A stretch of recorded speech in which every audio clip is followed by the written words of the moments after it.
one of the sort of, and as we were just talking about as an introductory to the polls this morning, one of the issues in which and I was just telling you about meeting Peter Williams yesterday and having a cup of coffee with him.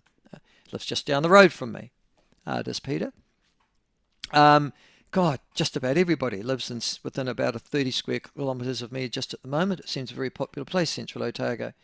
But one of the things we talked about, as I said, was how, noting the last time we had a cup of coffee together was 3 years ago, and at our table, obviously having a cup of coffee to us, was the current Assistant Associate Health Minister and Minister of Customs and something else as well, Casey Costello. And now we're just saying, how the world turns. Casey Costello has become probably this coalition government's pin-up. She's become the Susie Wiles, if you like, the Professor Susie Wiles of the coalition government, in the sense that in seeking to explain or unpopular policies, she has become a lightning rod for a great deal of criticism, particularly from the anti-smoking lobby in this country. And last week, it was reported that the Professor of Public Health, Professor Chris Bullen, was suggesting that, again, not so much that Casey Costello was in the thrall of the tobacco lobby for not carrying on with the smoke-free policies of the previous government, but that she was grievously mistaken, I guess. And Radio New Zealand published a piece earlier this week about that smoking rates have plateaued, bucking a downward trend, latest survey figures show, and that healthcare professionals are worried that for the first time in a decade, daily smoking rates have plateaued rather than fallen. This follows last year's repeal, says Radio New Zealand, of groundbreaking smoke-free legislation, prompting urgent calls for re-evaluation and renewed action. The latest New Zealand Health Survey data indicates that the daily smoking rate has plateaued at roughly 7%, a negligible change from the previous year's roughly 7%, so it's roughly the same. And a whole series of people have got very upset about that and blame government policy, including our next guest, Asthma and Respiratory Foundation Chief Executive Letitia Harding, who says the government is derailing years of public health progress. And Letitia joins us now. Letitia, welcome to the show. Lovely to have you on. Hey, Michael. Tell me, what is the Asthma and Respiratory Foundation? What is the Asthma and Respiratory Foundation? Yeah, good question. Well, we're the foundation that puts out the national guidelines for asthma and COPD, so chronic obstructive pulmonary disorder, which of course has a strong link to smoking. So I guess that's why we're in the smoking space. And we have a lot of our specialists on our scientific advisory board, of course, who see the impact of smoking for many years on the lungs. Okay.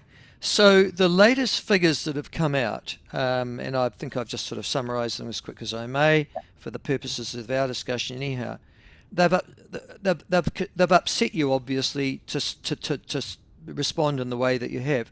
What's your concern about the statistics, and also why those statistics might have been created? Yeah, I think that from our perspective, the plateau has showed that there's been little impact to correspond with the huge uptake in vaping in youth. So that's where we're quite concerned about this plateauing. I think it's always been a hefty goal to get to less than 5% of smokers, any country that's trying that. But the fact that it's plateaued and yet we've seen an increase in vaping dramatically, that's of big concern to us. Okay. But is it? But you were quite critical of saying that this is the government's responsibility. You said that they are derailing years of public health progress. You obviously associate the plateau of those statistics with government policy, and make that causative link, do you? Yeah, I think that where we're coming from, and probably a lot of others, if we're just focusing on the smoking space, is that the repeal of that legislation, which was going to be pivotal, like especially reducing the outlets by 90%, reducing where you could buy cigarettes, things like obviously the generation nicotine-free age, all of those things were quite strong and sending a message that we were taking this seriously. So I don't really understand why that was repealed. Meeting the other day, the same thing, Michael. I think it really would have put us on the stage in a positive light to take smoking seriously. I'm not saying it would have been the complete answer, but it certainly would have been a huge step. I see. For me, the issue, and I'm not a smoker, never have, filthy habit. So, and I never will, obviously. But for me, the issue, it seems, is that you've just got to your hardcore now. These are people that are going to smoke forever. There's 7% of New Zealanders who are just going to carry on doing it. Unless you basically, even if you were to remove tobacco, I suspect, from tobacco outlets, given the illegal smoking trade at the moment in this country, they'll still carry on smoking, won't they? You're right. There is that pointy end that you get to a point where you've taxed so much on cigarettes.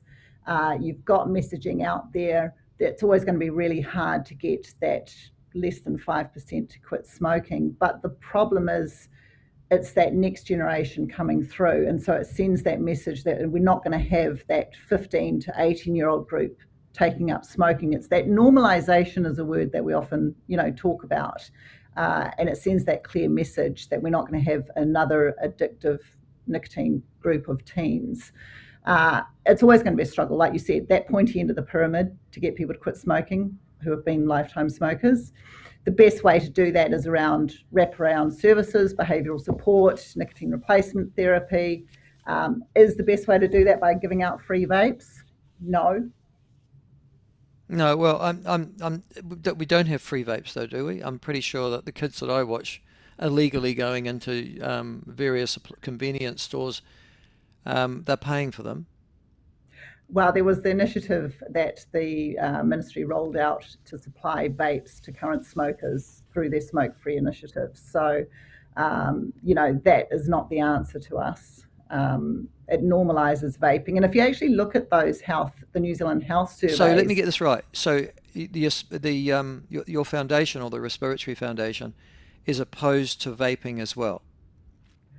We're opposed to vaping. Yes, we are opposed to vaping when it's been rolled out the way it has. And I always like to clarify that it's not just this government. I was dealing with the government in 2017 on this issue, Michael, when they put together the Vaping Expert Advisory Group. A third were made of industry. So, I like the way people say blame one government or the next government, but there's a lot of ministers of health who have made, I think, and the vaping the foundation thinks have made some terrible mistakes in this area when it comes to vaping, because it's normalised and we've got a huge problem with our youth vaping. And it wasn't. It is normalised. There's no question. Mind you, yep. It's the same sort of young people, to be perfectly honest with you, or the same sort of people who might have ended up smoking. In other words, they have a certain personality that takes up vaping. Although, how do we get to those people? The reason I raise this issue is because I'm also looking, as I talk to you, at the latest New Zealand Drug Foundation statistics for illegal drugs in this country.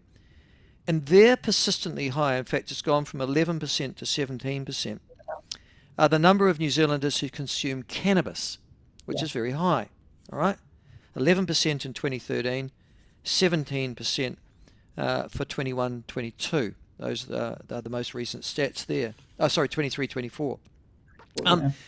That would suggest that our problem is not smoke-free policy or anything like this, or it's just that New Zealanders have a great propensity and desire to alter their consciousness, whether by nicotine addiction or by their consumption of illegal drugs. Don't we? Isn't it? Have we got a cultural problem in this country first? Well, I think you're right. The increase in cannabis, especially in that 18 to 25 group, is shocking. And anything. Obviously we're in a stance where we don't think you should be putting cigarettes or vapes or cannabis into your lungs, anything that affects the lungs, basically. But the problem here is when a message has been imposed or directed from government that something's okay, and they're using it to get off something else. That's the problem, Michael, and that's our position, and all the way through. So to say that vaping is going to be the answer, and it's almost endorsed by the ministry when it doesn't actually have So the you're leg. saying that it's not just a minister, as in Casey Costello or a coalition government, but you're saying that it's ministry officials at the Ministry of Health for, oh God, what, 7, 8 years now, that have had that as a policy position. Is that what you're saying?